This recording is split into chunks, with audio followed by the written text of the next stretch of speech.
Members, good afternoon. It is the appointed time. We have a quorum. I call to order the meeting of the House Committee. The first agenda item, matters arising. The Chief Secretary for Administration has asked me to convey his gratitude to members for your support and hard work in scrutinizing the Social Workers Registration Amendment Bill 2024 and for the valuable views you have provided in the process, which have enabled the scrutiny of the bill to be completed smoothly. With the gazetted of the bill on 5th of July, the government also announced on the same day the list of newly appointed members of the Social Workers Registration Board and arranged for members to take oath so that the work of the board can be put back on the right track as soon as possible, and that the board can always act in the interest of the public and safeguard national security. The Chief Secretary for Administration also said that the administration was pleased to have received an invitation from the Legco football team to play a friendly match on 20th of July to cheer on Hong Kong's athletes who would soon be participating in the Paris Olympics. The administration looked forward to an exciting football match then so that the executive and the legislative could mingle on the playing field. An updated version of the legislative program 2024 presented by the administration to the House Committee was issued to members before the meeting, setting out the 20 bills which the government planned to introduce into the Council in the remainder of the session, including 9 newly added bills, and the agenda of which has been sent to members. Agenda item number 2.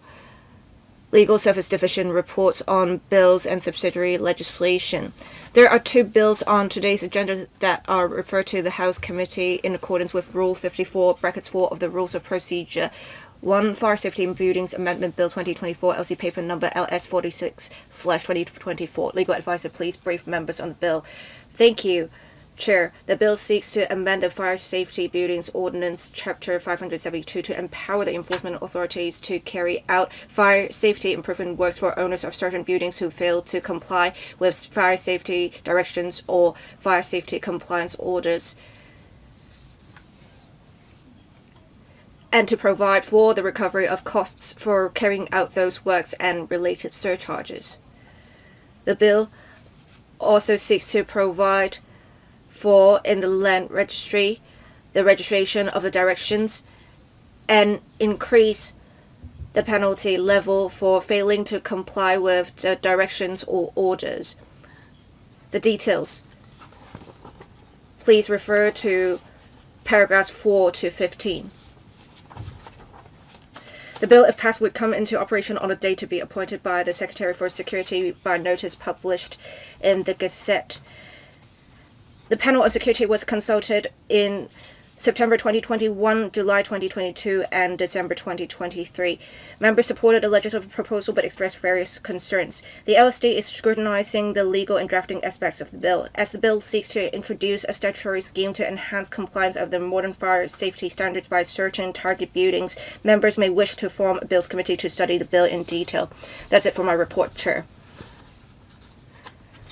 Other members who would request to have a bills committee be formed to study the bill in question: Mr. Chen Hofeng, Ms. Doreen Kong, and 2 other members. Please, Secretariat, record the members who wish to join the bills committee.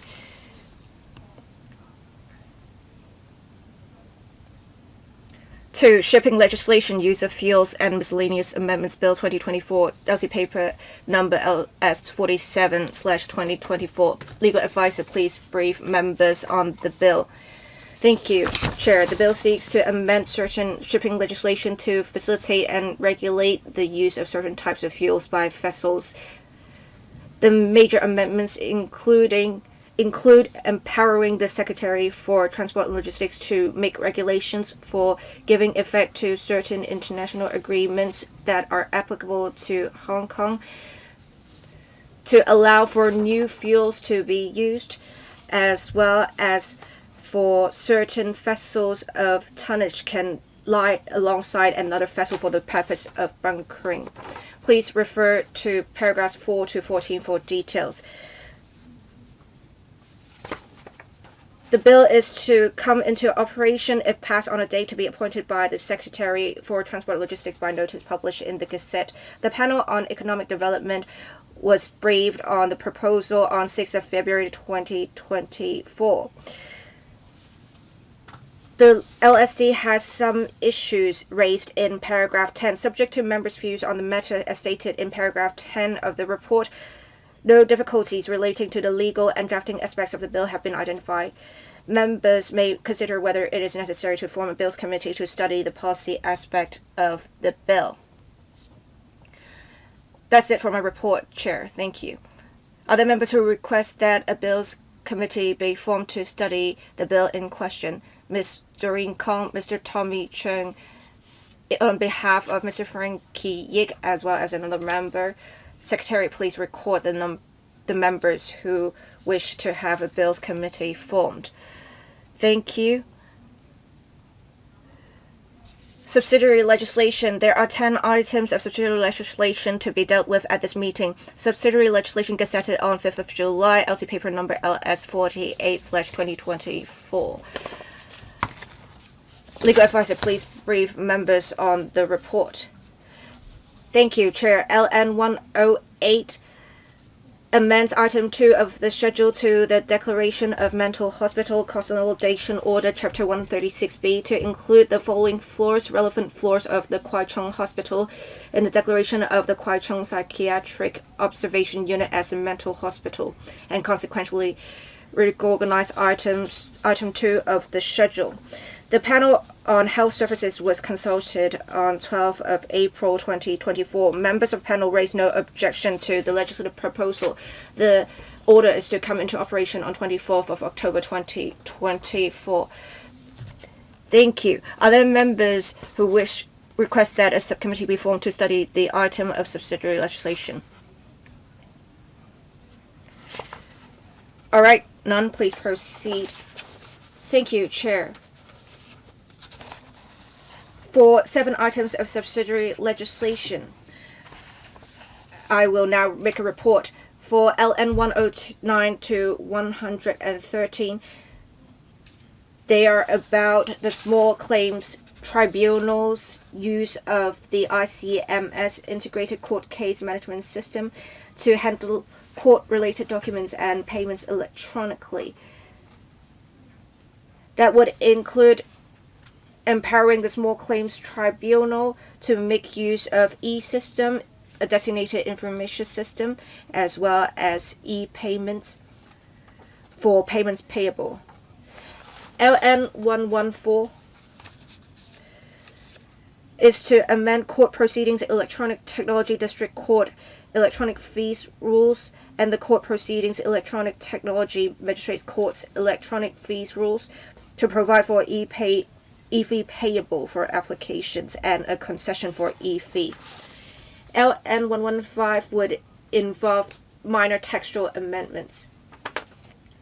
Please refer to paragraph 6 to 17 for details.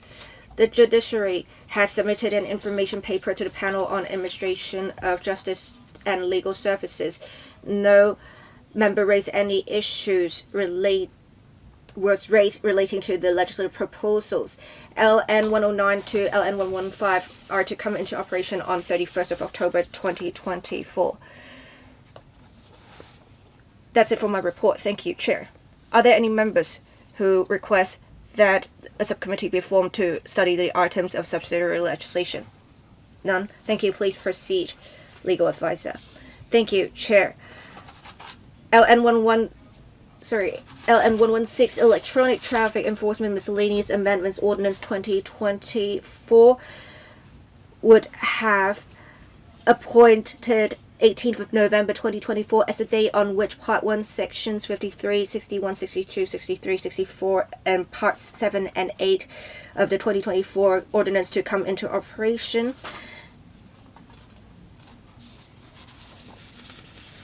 Since 18th of November 2024, the Commissioner for Transport may collect a contact means from the relevant persons.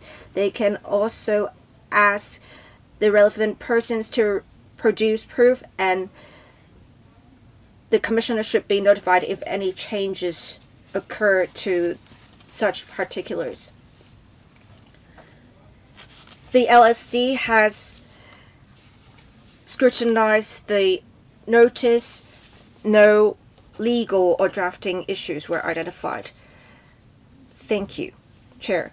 Thank you. In relation to this notice, are there members who request that a subcommittee be formed to study the item of subsidiary legislation? None. Thank you. Please proceed. Thank you, Chair. Nurses Registration Amendment Ordinance 1997 Commencement Notice 2024. This LN appoints the date on which Section 3 of the ordinance enacted by electrical through the passage with amendment of the Nurses Registration Amendment Bill 2023. That is to be discussed at the council meeting next week. If the Nurses Registration Amendment Bill 2023 is passed, it would say that the provisions would come into operation as the date on which Sections 5, 15, 16b, 17, and 18 of the 1997 Ordinance to come into operation. The provisions mainly relate to the authority of Nursing Council to establish committees and subcommittees, restore a person's name to the register or the roll of nurses, and the penalties for failure to give evidence, and falsification of register of roll and assumption of title of registered nurses and enrolled nurses. We have raised some issues about the commencement arrangement. The administration has provided a reply. No difficulties have been identified in relation to the legal and drafting aspects of the LN. Thank you. Are there members who request that a subcommittee be formed to study the item of subsidiary legislation? Thank you. I remind members that the deadline for amending the 10 items of subsidiary legislation would be the council meeting of 17th of July 2024. Agenda item number 3, business for the council meeting of 17th of July, that is next Wednesday. The latest agenda of the council meeting next Wednesday is 1. Questions, 2. Two government bills for which second reading debates are to resume, 1. Nurses Registration Amendment Bill 2023, and 2. Land Compulsory Sale for Redevelopment Amendment Bill 2023. The House Committee noted at the last meeting the reports of the relevant bills committees.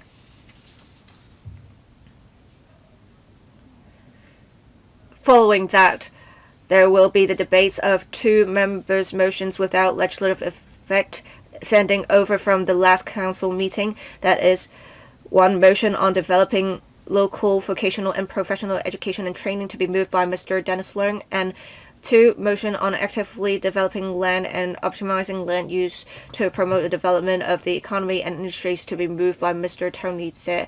Apart from the aforementioned items, a paper will be laid on the table of the council that is report number 16/2024 of the House Committee on Consideration of Subsidiary Legislation and Other Instruments. The draft of the report has been sent to members. No member has indicated intention to speak on any of the items of subsidiary legislation. Separately, the next anti-chamber exchange session will be held next Wednesday, 17th of July, from 9 o'clock to 10:30 in the morning. The Secretariat has issued a notice to members.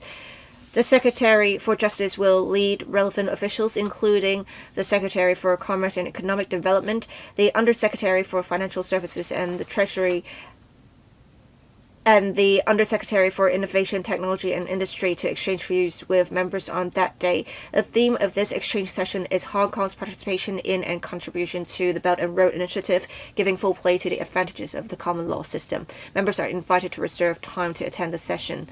Agenda item number 4, advance information on business for the council meeting of 23rd of October 2024. Government motion. Proposed resolution under the Hotel Accommodation Tax Ordinance to be moved by the Secretary for Financial Services and the Treasury.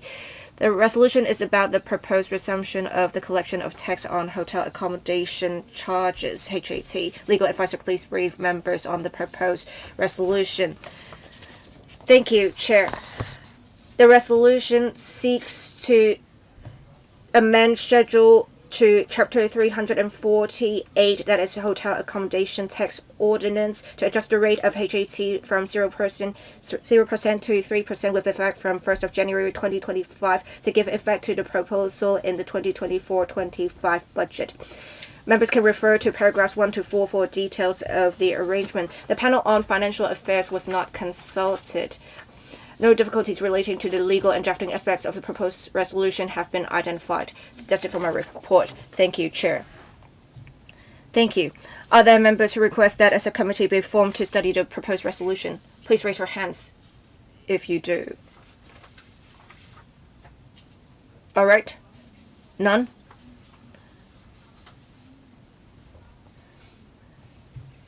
The administration will move the proposed resolution at the council meeting on 23rd of October. 5. Reports of the Bills committees and subcommittees. There are 3 committees that are going to report to the House Committee today. 1. Report of the Bills Committee on Rating Amendment Bill 2024. LC paper number CB brackets 1983/2024. I'm now going to invite the chairman of the Bills Committee, Mr. Lau Kok-fan, to speak.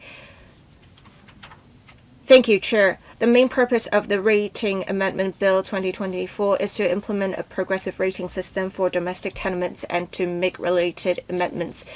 3 meetings were held and written submissions from the public were invited. The major issues discussed include the justifications for and timing of the introduction of the proposed progressive rating system, the scope of exemptions, the affordable users pay principle, and the method of assessing rateable values. Some members expressed concern that the progressive collection of rates would increase the financial burden of owners or occupiers of domestic properties, in particular the elderly and retired persons, and would also have long-term adverse impact on the property market, the investment environment, and Hong Kong's attractiveness to foreign talents, etc., and requested the administration to conduct regular reviews and make timely adjustments. The administration has advised that it has taken into account a number of factors in designing the system and struck a proper balance to minimize the number of people affected while increasing government revenue and maintaining Hong Kong's competitive edge.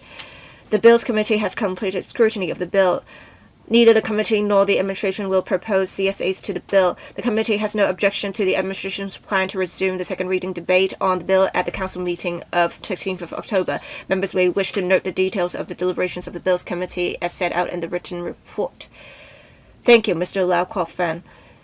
If members have no other views, the second reading debate of the bill will resume at the council meeting on 16th of October. If the members want to propose amendments, the deadline for giving notice is 5th of October, Saturday. 2. Report of the subcommittee on matters relating to the promotion of new industrialization. I am now going to invite the chairman of the subcommittee, Mr. Jimmy to speak. Thank you, Chair. The subcommittee held a total of 5 meetings and conducted 4 local visits. Members noted that the administration was keen to facilitate the transformation of the manufacturing sector into high-end and high-tech manufacturing industries based on advanced production technologies such as IoT, AI and big data, with a view to realizing new industrialization in Hong Kong and generating new quality productive forces. The subcommittee has held in-depth discussions on the administration's policy initiatives to promote new industrialization in 5 areas: infrastructure, scientific research, technology, capital, and human resources, and has made a number of recommendations. Members are of the view that, apart from calculating the share of manufacturing industries in GDP, the administration should assess the production activities of Hong Kong enterprises outside Hong Kong and other support services related to industrial production activities so as to reflect more comprehensively the contribution of industries to Hong Kong's economy.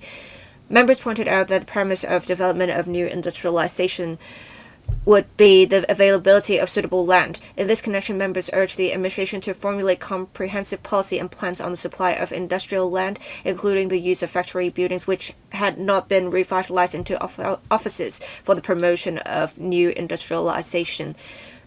Members also urged the administration to proactively attract leading startups from both the mainland and overseas to establish presence or expand their operations in Hong Kong.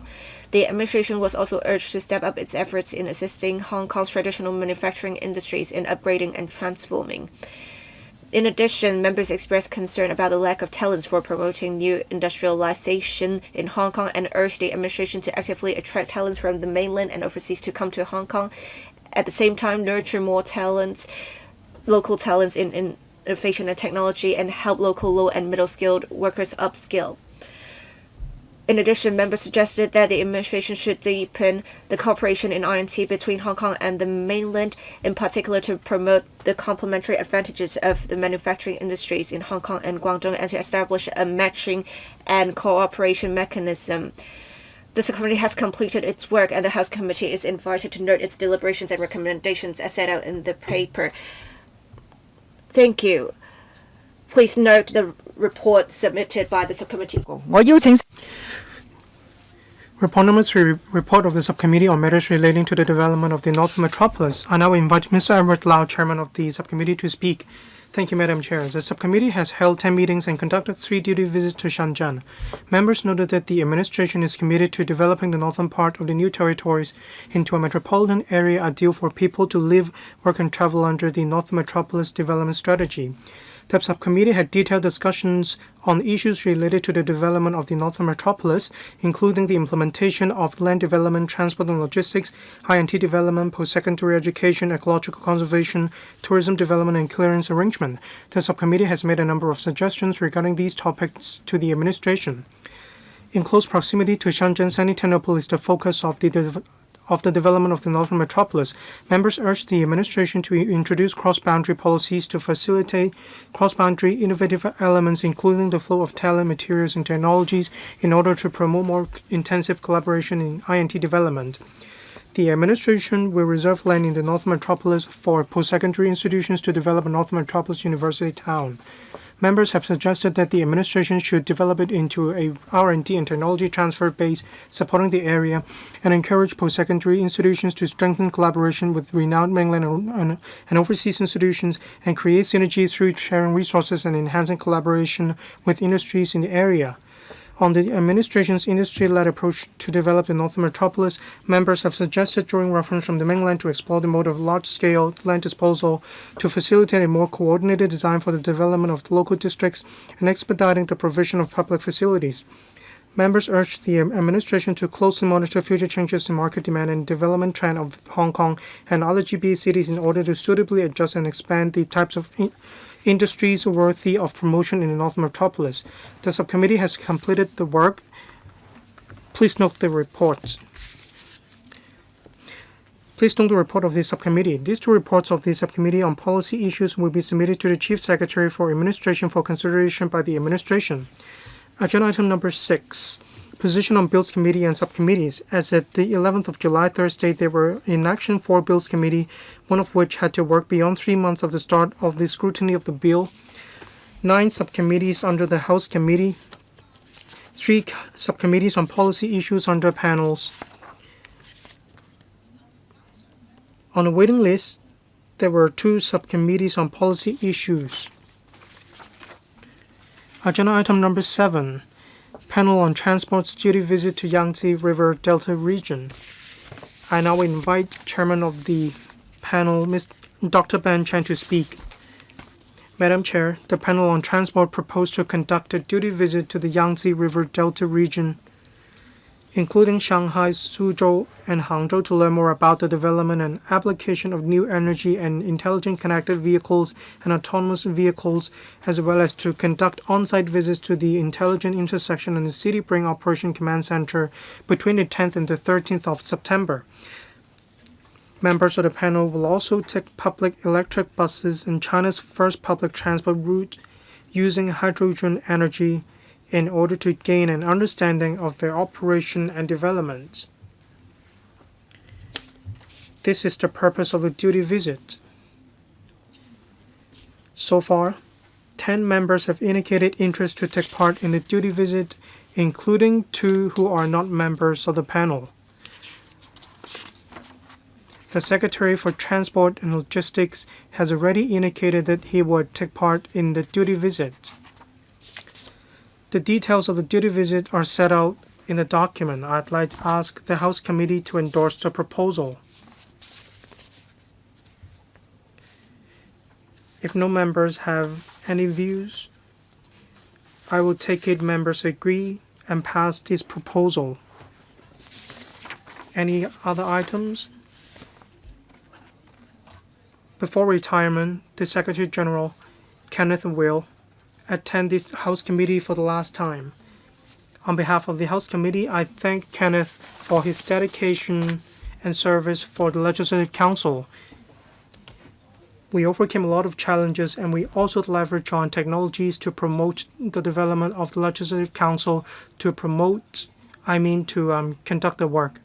I wish him all the best after retirement, and I believe Kenneth will continue to make contributions to society, to Hong Kong, and to our country.